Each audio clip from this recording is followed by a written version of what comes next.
Welcome everybody. Don Giannetti, Project52ProSystem.com and DonGiannetti.com.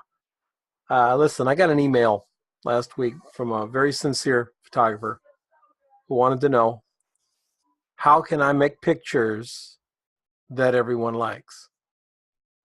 And I had to think about it for a while because it's kind of a trick question in that you shouldn't want to make pictures that everyone likes. No one's interested in stuff everyone likes. Air is a commodity. We all like air because without it, it's kind of so air is good. Who cares about air? Do you have better air than that guy's air or her air or that group over there's air is better? It's not a matter of better, it's just air.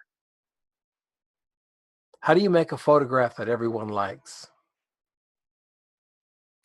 Not only do I really believe you couldn't do that, I don't really believe it's something you want to do.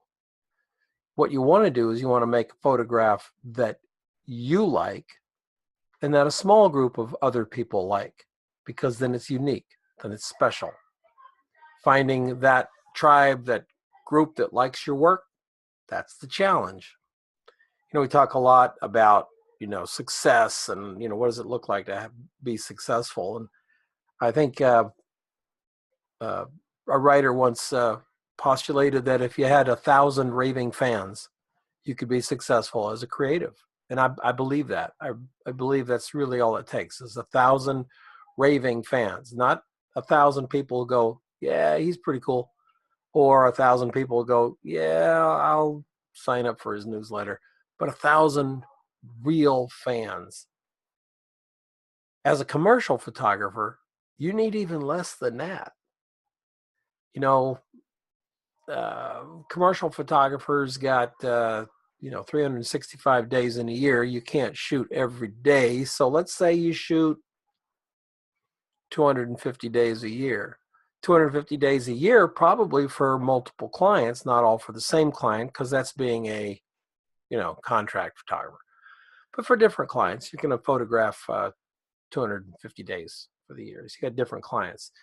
Is it 250 different clients? I doubt it. I imagine maybe 120 clients. You're going to be doing multiple jobs for these clients, not just one-offs. Every day is a one-off for someone new. Matter of fact, it could be as little as 60 clients. So do we have to have 10,000 people that like our work? No, we got to have 60. When you're first starting out, you got to have 10. 10 will get you through the month, through the quarter even. 10. And so trying to make something that pleases everybody it's a time suck. What's important is to try to make those photographs that you really enjoy and that a group of people are in love with. And to that, you've got to be unique. Remember, you got an hierarchy of aesthetic, right? You've got what the masses like, pop music, pop television shows, stuff that, is a mile wide and a quarter of an inch deep. It's background noise for our lives, basically. And then you go up the ladder till you have fine art and you have people looking for just specific discerning things. That's what you want to be, is that specific discerning thing that they're chasing. And to do that, you have to make photographs that come from you, authentic. I always talk about Clark Terry's famous quote, was imitate, assimilate, and innovate. Imitate, that's when you're starting out as a jazz trumpet player or jazz drummer or photographer, illustrator. Imitate. You got to know what other people are doing. If you're a trumpet player, you got miles going and you listen to it and you try to do it and then you listen and you try to do it. Then you assimilate. All of a sudden you listen and you can do it.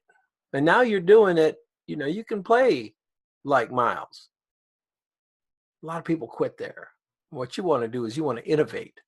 Now that you've got an understanding of what came first, an assimilation technique, the ability to shoot what you want to shoot your way, now you got to innovate it out, take it out to the next level. A lot of people quit just before they get to innovate, and they end up being just clones of everybody else.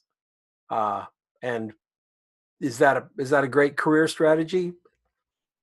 I don't know. Not for me.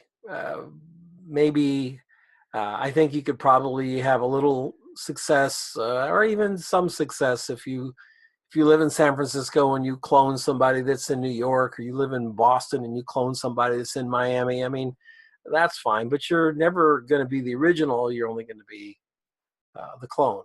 And even if your clients don't know it, you do. And that can be painful. So creating images for everybody, not a good plan. Creating images for a little small group of people, creating your images, finding people absolutely think you're the greatest thing since sliced bread. That's what you want to do. And you want to develop your work. If you're doing authentic work, real authentic work, your work, it probably will not apply to the masses, because none of us do. We all have small niches. And so to my friend who wrote the email, don't bother. It's not worth it. Everybody else, have a great time. Have a great week. I'll see you next time. Oh, by the way, if you like what I'm doing, hit subscribe. And if you'd like to see what I'm up to, hit dongiannetti.com. And we'll see you next time.